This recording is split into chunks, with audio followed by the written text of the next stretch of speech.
You know that feeling? It's a very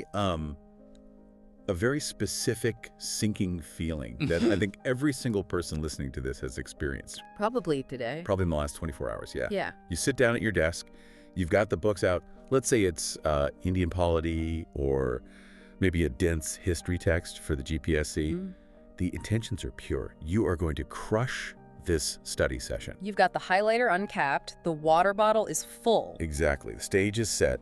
But then you check your phone. Just for a second. Just for a second. Huh. Maybe to check the time, or maybe you see a single notification flash. Yeah. And then the time warp happens. The time warp, yes. You look up, and suddenly 2, maybe 3 hours have just vanished into thin air. Gone. Gone. And you're left staring at a screen. Your eyes are tired. Your brain feels like mush.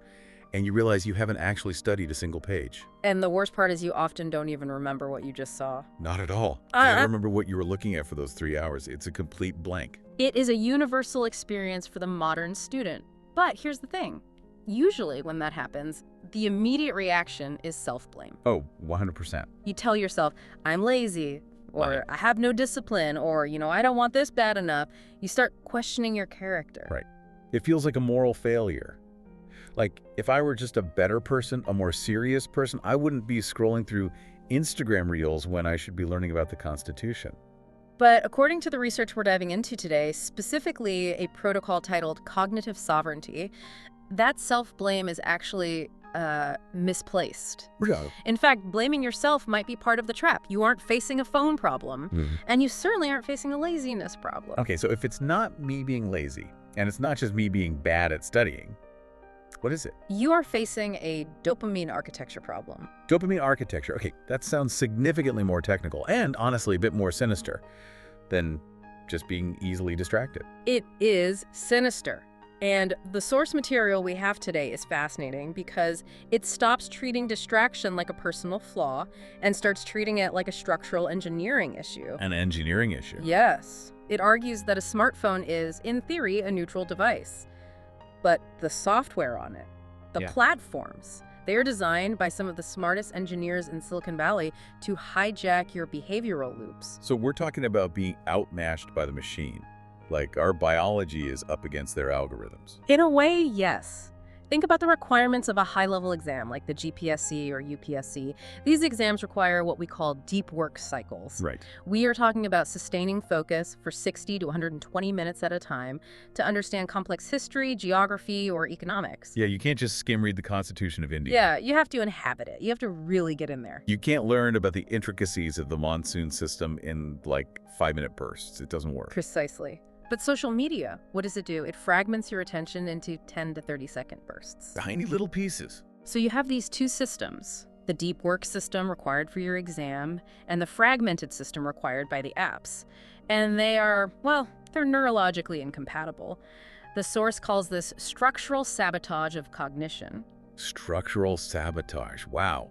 That is a heavy term. It is. It implies that the tool you're holding, this device that you paid thousands of rupees for, that you think is helping you study, is actively working against the goal you're trying to achieve. That is exactly the premise. If you are clocking 12 to 14 hours of screen time daily, which, believe it or not, is common for many aspirants when you combine lectures, messaging, and scrolling. That sounds incredibly high, but I bet if people actually checked their screen time stats, they'd be shocked. They would be. And at that level, you aren't just wasting time. You are degrading the very hardware, your brain, that you need to pass the exam. Okay, that scares me a little bit, I won't lie. But that brings us to our mission for this deep dive. Right. We aren't just going to admire the problem. We aren't just going to say, wow, phones are bad, and then move on. No, that's not helpful. The source material provides a roadmap. It's called a strategic protocol for digital recalibration. And I love that title. It's not tips for using your phone less. It's a protocol. It's engineering. It sounds serious. It is. We are going to walk through the science of why you scroll, how to re-engineer your immediate environment, something called the study terminal protocol, and finally, a 21-day shift in your actual identity. This isn't about getting motivated. It's about building a system so you don't need motivation. That's a key. So let's unpack this properly. Segment 1, the diagnosis. Why is it so hard to just put the phone down?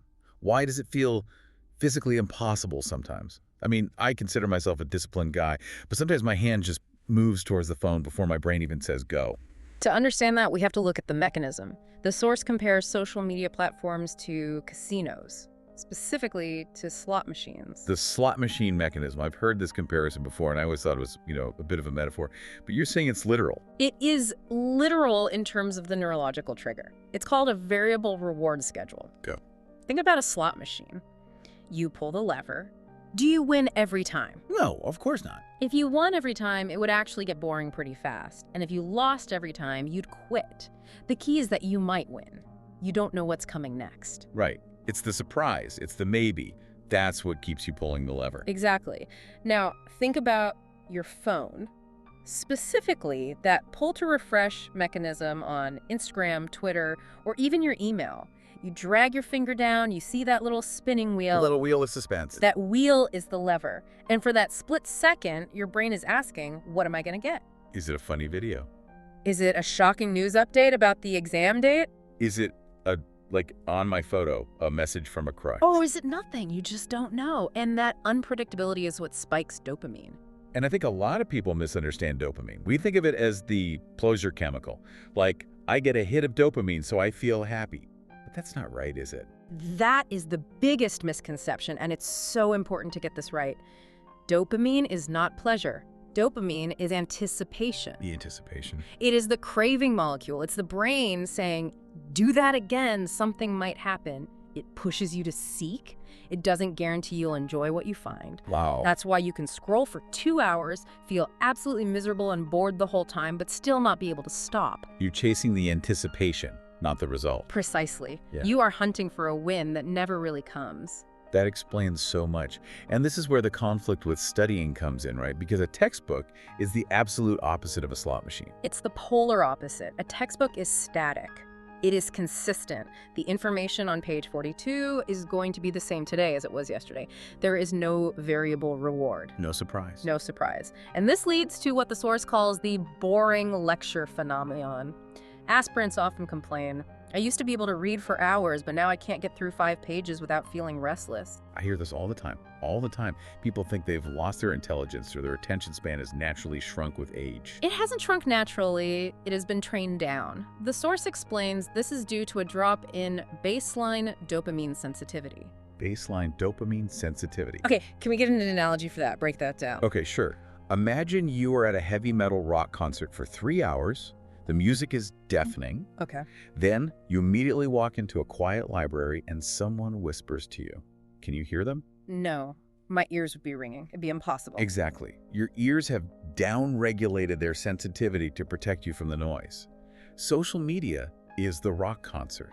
Wow, okay. It is hyper-stimulating colors, motion, sound, outrage, humor, all in seconds. Your textbook is the whisper. Right.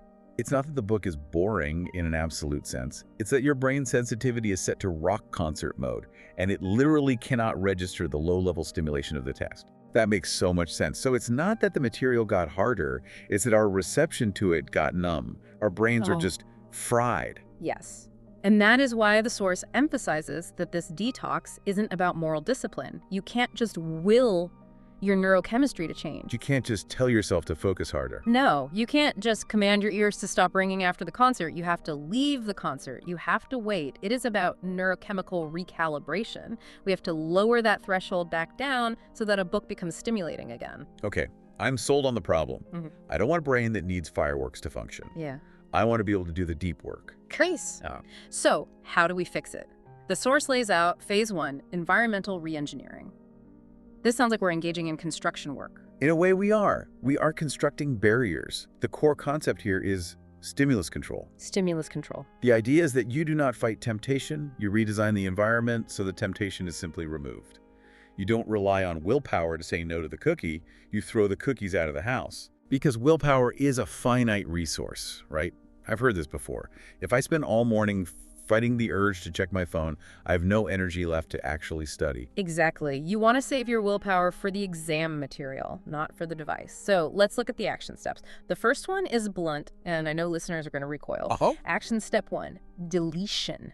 Deletion, not hiding it in a folder, not logging out. The source is very specific. delete, do not disable. You need to remove Instagram, Facebook, Shorts, Snapchat, any app that relies on that infinite scroll mechanism. I can hear the listeners panicking already. But I need it for updates. I need to stay connected. What if there is an announcement? Let's address that first. How many times has an urgent, life-changing announcement come exclusively through an Instagram reel? Never. Almost never. But more importantly, friction is the key here. If you truly need to check Facebook for an update from your coaching class, you can do it.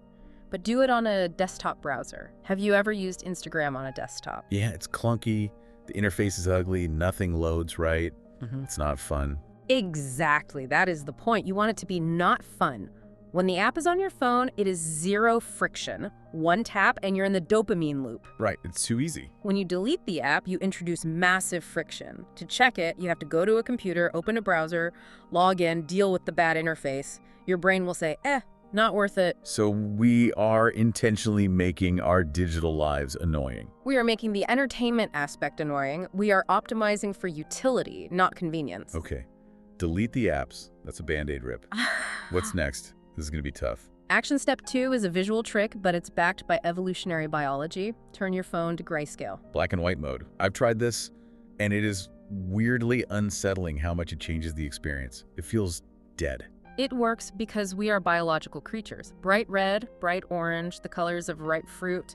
These signal importance or food or danger to our primate brain. The red notification bubble. That red notification bubble is not an accident. It's designed to trigger that look at me instinct. When you turn the phone to grayscale, you strip away that entire emotional layer. It turns the phone from a toy into a tool. Exactly. It becomes utilitarian. If you look at Instagram in black and white, it is remarkably unappealing. The food pictures look gray, the travel photos look dull. It breaks the spell. It's like seeing the wizard behind the curtain. Suddenly the magic is gone and it's just data. Precisely. And that's what we want. We want the phone to be boring. If your phone is boring, you won't touch it unless you have to. Okay, action step 3. Notification hygiene. This feels like a big one. This is non-negotiable. Turn off all non-essential notifications. The source says only calls and essential academic apps should remain. That's it. Nothing else. Nothing. If a game or a shopping app or a social platform can buzz your pocket, you are not in control of your attention. They are. I like the analogy of the shock collar here. If you leave notifications on, you are basically wearing a shock collar that anyone in the world can activate. That's a great way to put it. Mark Zuckerberg wants your attention. Buzz, you look. Amazon wants you to buy shoes. Buzz, you look. It is a submissive relationship. You are being trained like a dog. Cognitive sovereignty is about taking the collar off. You decide when you look at the screen, not the other way around. That is a powerful shift. You become the master of the device again. Okay, so those are the software changes. Now let's move to the physical boundaries. Right. The source suggests moving the charging point outside the study room. This seems small, but I bet it's huge. If the phone is charging on your desk, right there, next to your books, you are going to touch it. It's just there. It's the law of least effort. If it is within arm's reach, you will grab it without thinking. It's the muscle memory. Your hand just does it. Yes. But if you have to stand up, walk out of the room, go to the kitchen or the living room, and check the phone, that takes effort. It breaks the spell. In that 10-second walk, your rational brain has time to wake up and say, wait, why am I doing this? I don't actually need to check anything. Physical distance creates cognitive distance. And then there's the classic excuse. I hear this one all the time. I can't put my phone away because I use it as my alarm clock. The source has a brutal, simple rebuttal for this. Buy a basic alarm clock. Just buy an alarm clock. They cost, what, 200 rupees? 300 rupees, remove the excuse. If your phone is your alarm, it is the last thing you see at night and the first thing you see in the morning. The morning doom scroll. You wake up, turn off the alarm on your phone, and boom, you're scrolling before you've even brushed your teeth. And just like that, you've lost the morning. You've started your day in a reactive state, flooding your brain with other people's lives and problems before you've even had a chance to think your own thoughts. An alarm clock solves that instantly. So simple. So simple. Okay, so we've scrubbed the environment. The apps are gone. The phone is black and white. It's charging in the other room. Yeah. But we can't throw the phone in the ocean. We are students. We need it for lectures, for PDFs, for communication. Absolutely. So we need to talk about how we actually use the device when we do use it. This is segment 3, time architecture. This is where we shift the mindset. The source wants us to stop looking at the smartphone as an entertainment device, a media console, and start viewing it strictly as a study terminal. A study terminal. I like that branding. It sounds professional. It sounds like something you'd find in a library or a lab, not something you play games on. It is professional, and it comes with strict protocols. The first is the airplane mode rule. This is for when you are using the phone to watch a lecture or read a PDF. Walk us through that, because if I'm watching a lecture on an app, I need the internet, right? You need data, yes. Yeah. But you don't need access to the outside world. So the rule is, before you open your lecture app, the phone goes on airplane mode. Then you manually toggle on only the Wi-Fi. You do not turn on cellular data. You do not let calls come through. You are creating a silo. You're entering a bunker, no distractions in or out. Correct. And immediately after the lecture is done, Wi-Fi goes off. You cut the line. Instantly. The source highlights a specific moment of vulnerability called the danger zone. This is the transition gap.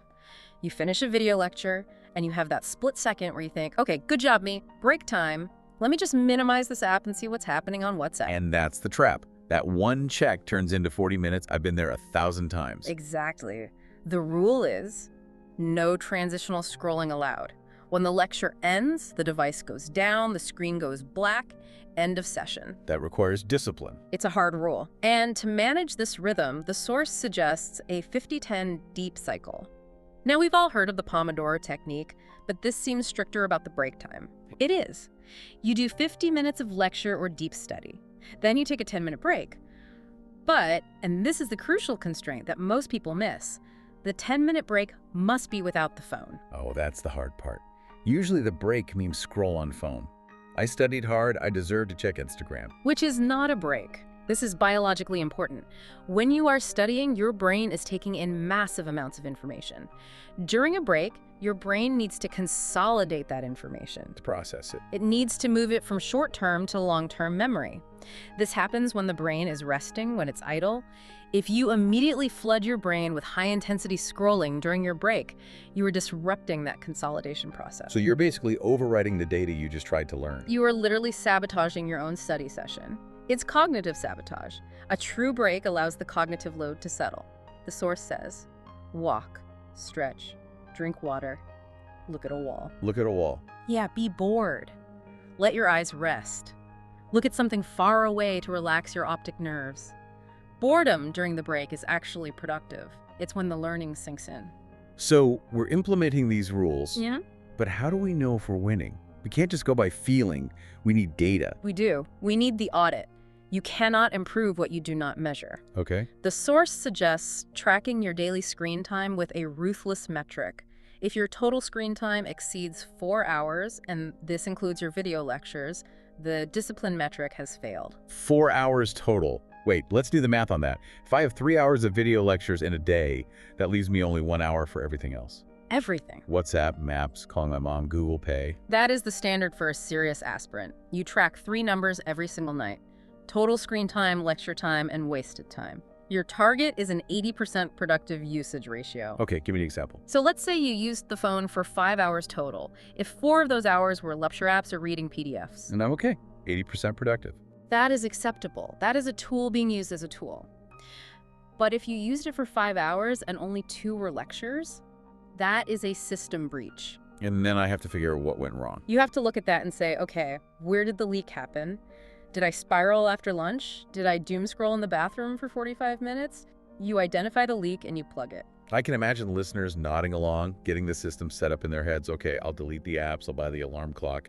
But we have to be realistic. If you go from 12 hours of scrolling to this strict study terminal mode overnight, your brain is going to revolt. Oh, absolutely. It will not go quietly. And the source is very honest about this. Segment 4 covers dealing with withdrawal.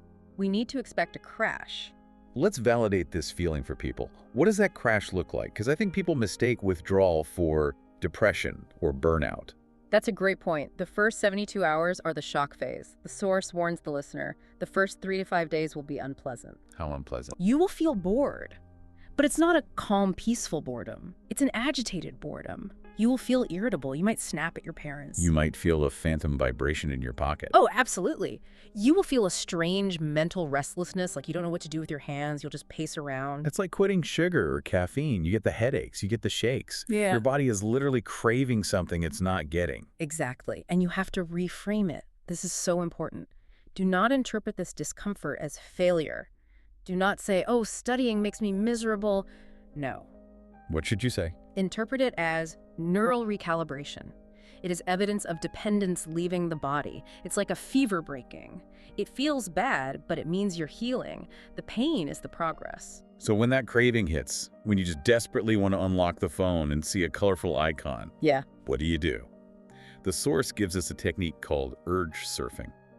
This is a concept borrowed from addiction therapy, and it's brilliant. When an urge hits, it feels like a giant wave that is going to drown you. You feel like, I have to check my phone or I will explode. It feels all-consuming. But if you observe it, urges are actually temporary. They peak and then they subside. They usually last only a few minutes. So you ride the wave, you don't fight it. You objectify it. The source suggests, write the urge down on paper. Literally write, I want to check Instagram right now. And then wait 10 minutes. Tell yourself, I can check it in 10 minutes if I still want to. And usually in 10 minutes, the feeling is gone. Usually it's significantly weaker, if not gone completely. By writing it down, you move the impulse from your amygdala, the emotional brain, to your prefrontal cortex, the rational brain. You analyze the urge instead of feeling it. It's a great hack. But you can't just sit there gritting your teeth for 10 minutes. The source emphasizes a replacement strategy. You have this nervous energy, you need to channel it. Right, you can't just remove the stimulation. You have to replace it with something healthier. What are the specific substitutes? The source lists a few physical ones, which I love. A 10-minute brisk walk, 20 push-ups, a cold water splash on your face. I love the push-ups idea. It's so physical. It takes that restless, I need to scroll energy and just burns it off. It creates a different chemical cascade. It releases endorphins. Wow. It spikes your heart rate. Your brain gets a hit, but it's a healthy hit. And a non-physical one. If you want to be academic, use the recall method. Write a 5-bullet summary of the topic you just studied. If you can't do it, know you weren't really focusing anyway. That's a good test. Now this brings us to a deeper level. We've talked about the environment, the time, and the withdrawal. But for this to stick long-term, for the months or years it takes to crack the Gpsc or Upsc, you need a shift in how you see yourself. This is segment 5, the identity shift. This is crucial. As long as you see yourself as an aspirant struggling with phone addiction, you are fighting a losing battle. Why? Because you are a victim of the device, the identity is one of struggle. You need to shift the narrative to, I am a strategic candidate who uses tools with precision. The distinction between consumer versus candidate. That is the core distinction. A consumer acts passively. They ask, what is new? What will entertain me? What is the algorithm showing me? They're just receiving. A candidate acts actively. They ask, what is useful? What do I need to know? What will help me master this topic? Consumers seek stimulation. Candidates seek mastery. And a candidate doesn't have time for the nonsense. Exactly. To reinforce this identity, the source suggests splitting your phone usage into 2 distinct modes that never, ever mix. Okay, we established mode 1, the study terminal. Cold, efficient, boring.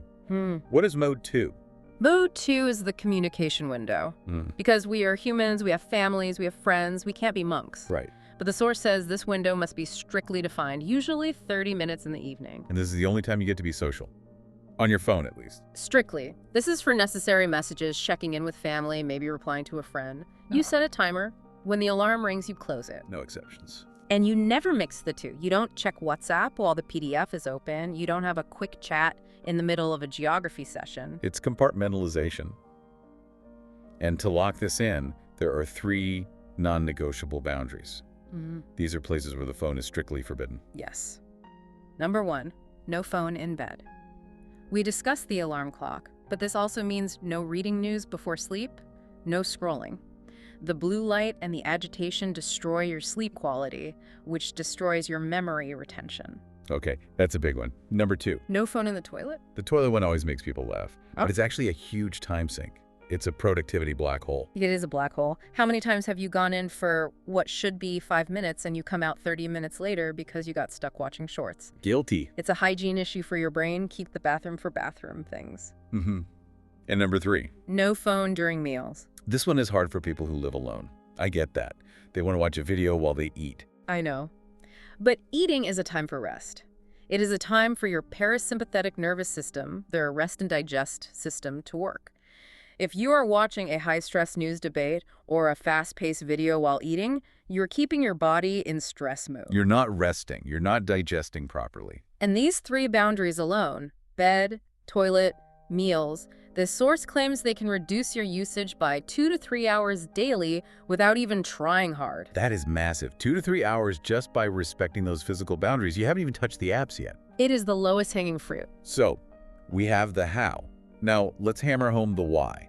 Because when you're in the thick of withdrawal, on day 2, when you feel like screaming, you need a strong reason to keep going. You do. Segment 6 covers cognitive reframing and opportunity cost. We need to do the brutal math of distraction. The source has a projection calculation that should startle every listener who is serious about this exam. Lay it on us. I'm ready. If you are currently using your phone for 12 hours a day, which sounds high, but if you track it, many aspirants are there. I believe it. And you reduce that to 4 hours of focused utility, you save 8 hours a day. Okay, 8 hours a day reclaimed. Now, multiply that by 300 days, which is roughly a preparation year. Okay. 8 times 300 is 2,400 hours. 2,400 hours. That's a staggering number. To put that in perspective, 2,400 hours is effectively another full year of preparation time. Wow.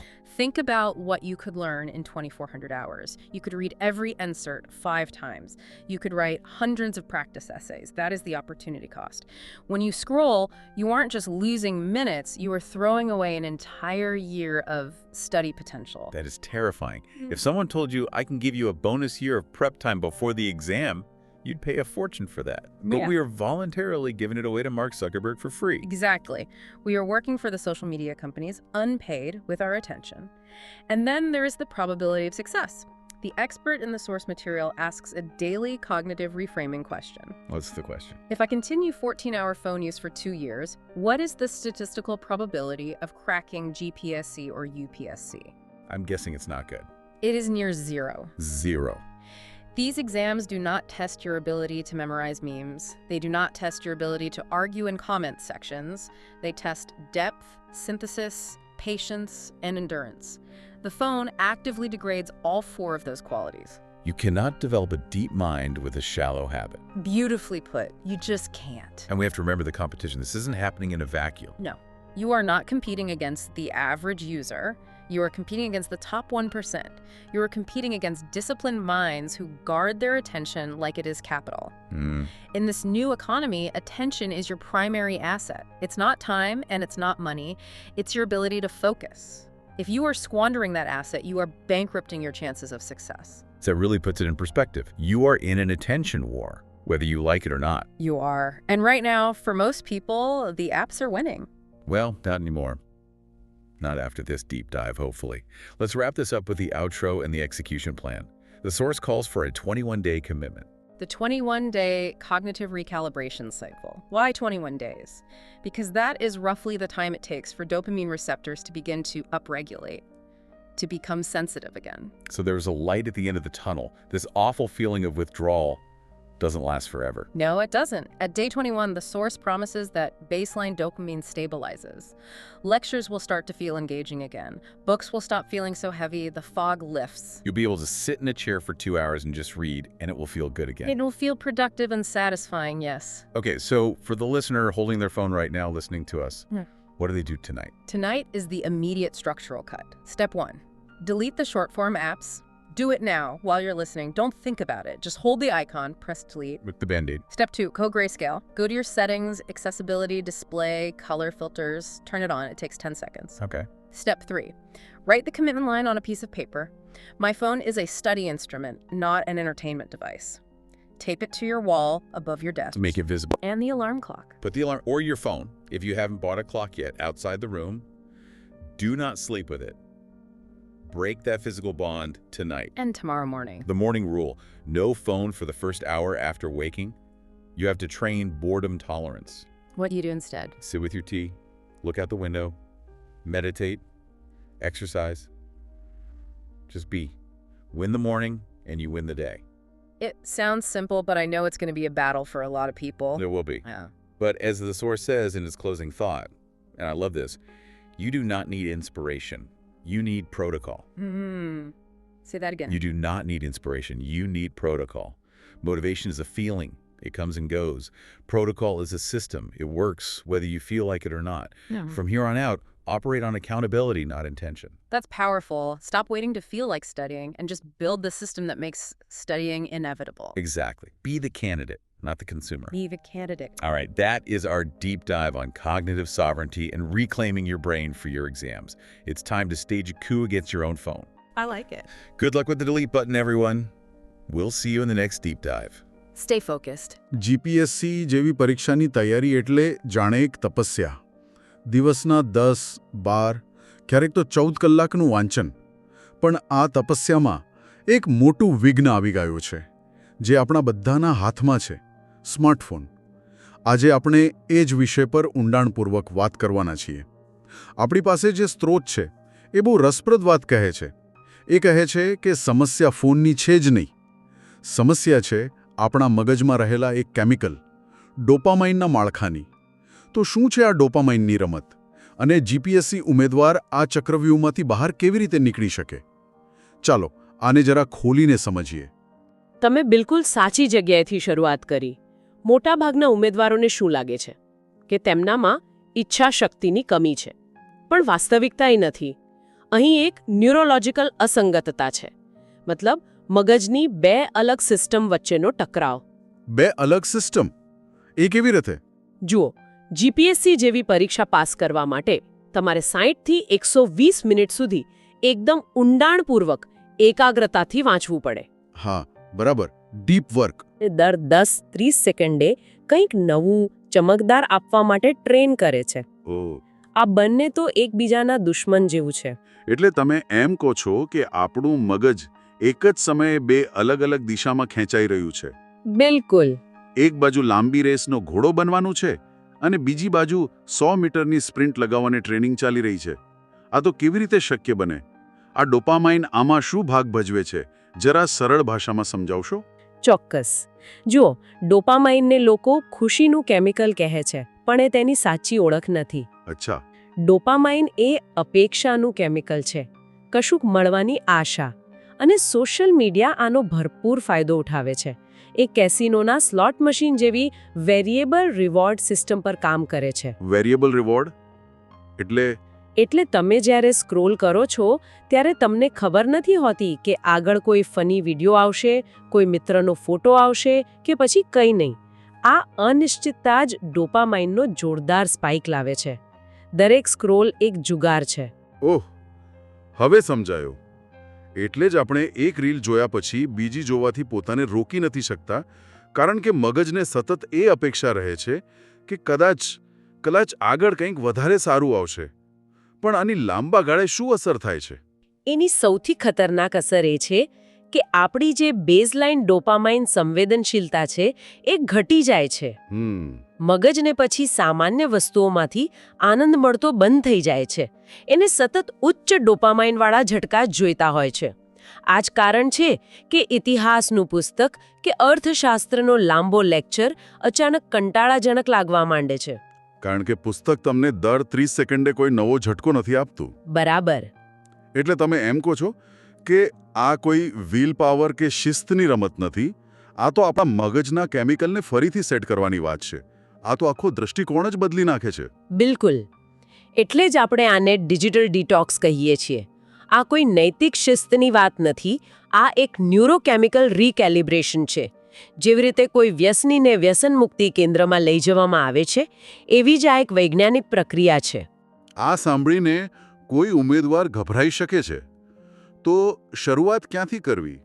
શું કોઈ એવા તાત્કાલિક પગલાં છે જે આજથી જ લઈ શકાય? કોઈ સ્ટેપ બાય સ્ટેપ ગાઈડ જેવું? ચોક્કસ છે. અને શરૂઆત લાલચ સાથે લડવાથી નહીં, પણ લાલચને જ દૂર કરવાથી કરવી જોઈએ. મનોવિજ્ઞાનમાં અમે આને સ્ટિમ્યુલસ કંટ્રોલ કહીએ છીએ.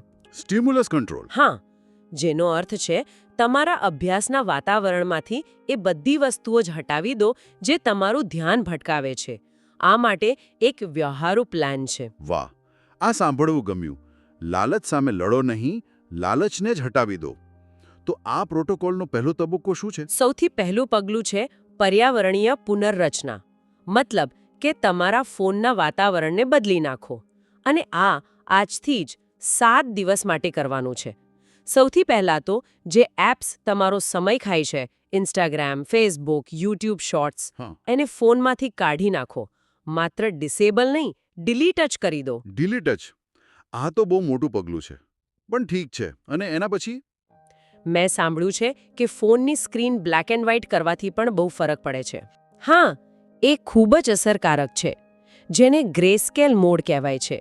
રંગો આપણા મગજને ઉત્તેજિત કરે છે. જ્યારે સ્ક્રીન બ્લેક એન્ડ વ્હાઇટ થઈ જાય, ફોન તરત જ ઓછો આકર્ષક બની જાય છે. ત્રીજું, બિનજરૂરી નોટિફિકેશન્સ બંધ કરી દો. માત્ર કોલ્સ અને કદાચ કોઈ શૈક્ષણિક એપના જ ચાલુ રાખો.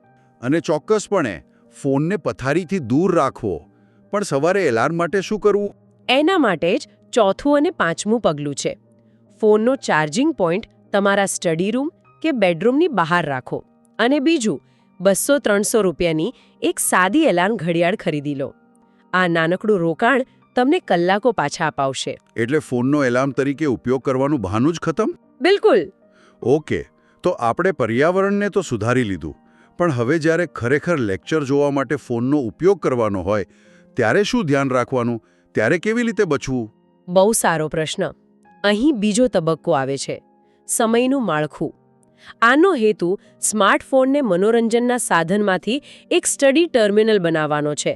આ માટે એક સુવર્ણ નિયમ યાદ રાખો. Default mode is airplane mode. Default mode airplane mode એટલે કે મોટા ભાગનો સમય ફોન દુનિયાથી કપાયેલો રહે. બિલકુલ. જ્યારે પણ લેક્ચર જોવાનો હોય ત્યારે ફોનને એરપ્લેન મોડ પર નાખો. જરૂર હોય તો માત્ર વાઈફાઈ ચાલુ કરો. લેક્ચર ખોલો અને બાજુમાં નોટબુક લઈને બેસો. લેક્ચર પૂરો થાય કે તરત જ વાઈફાઈ બંધ. લેક્ચર પહેલા અને પછીના 5-10 મિનિટનું જે રેન્ડમ સ્ક્રોલિંગ હોય છે એ સૌથી ખતરનાક છે.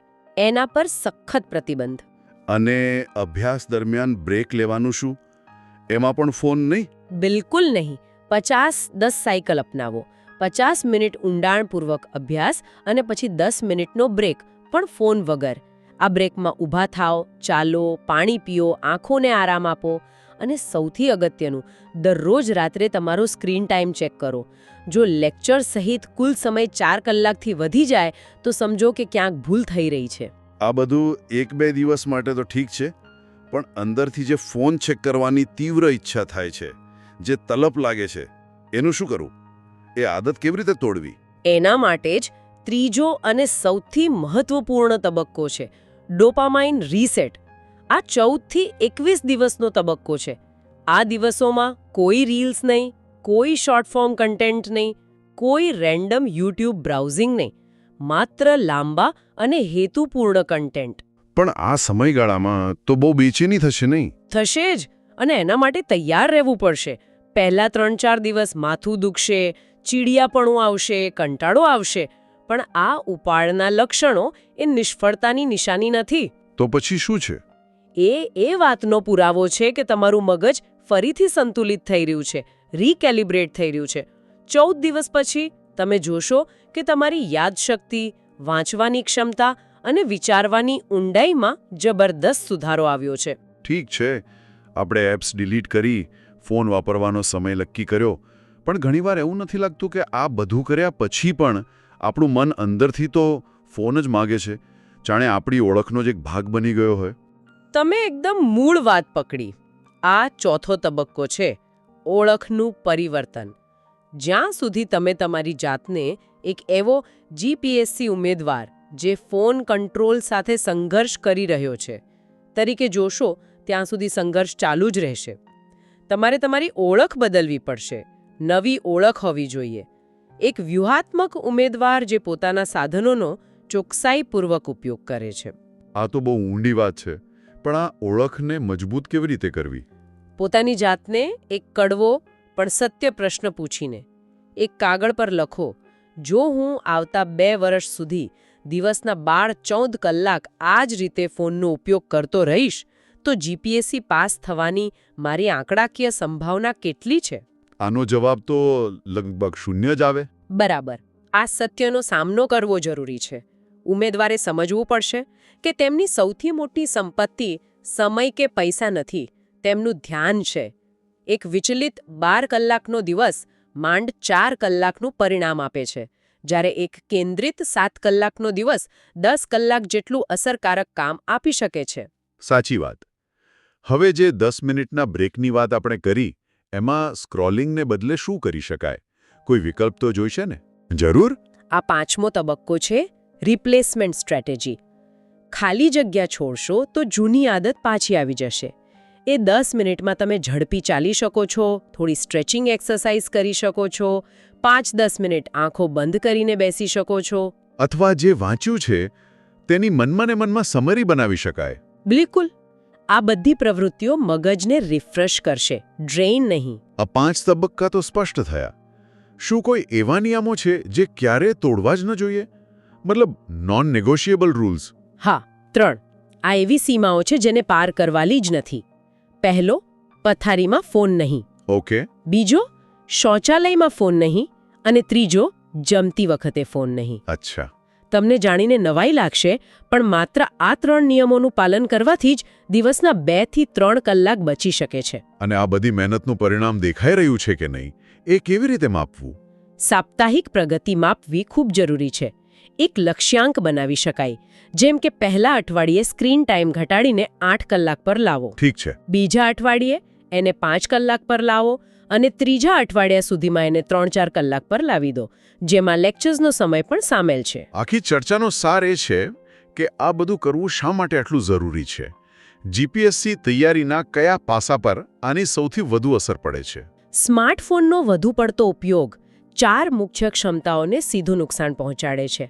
પહેલી, કાર્યકારી મેમરી, મતલબ એકસાથે અનેક માહિતીને મગજમાં રાખીને પ્રોસેસ કરવાની ક્ષમતા. બીજી, લાંબુ વાંચવાની સહનશક્તિ. ત્રીજી, વિશ્લેષણાત્મક સંકલન, એટલે કે અલગ અલગ મુદ્દાઓને જોડીને તારણ કાઢવાની શક્તિ. અને ચોથી, વિલંબિત સંતોષ, એટલે કે તાત્કાલિક આનંદને જતો કરીને લાંબા ગાળાના લક્ષ્ય માટે મહેનત કરવાની ક્ષમતા. અને મને લાગે છે કે સ્ત્રોતોમાં એક ગણતરી પણ આપી છે જે ખરેખર આંખ ખોલી નાખે તેવી છે. હા, તક કિંમતની ગણતરી. માની લો કે કોઈ ઉમેદવાર દિવસના 12 કલાકમાંથી પોતાનો સ્ક્રીન ટાઈમ ઘટાડીને 4 કલાક પર લાવે છે, તો તેના દિવસના 8 કલાક બચ્યા. હવે આ 8 કલાકને વર્ષના 300 તૈયારીના દિવસો સાથે ગુણાકાર કરો. 1 મિનિટ. 8 ગુણ્યા 300 એ તો 2400 કલાક થયા.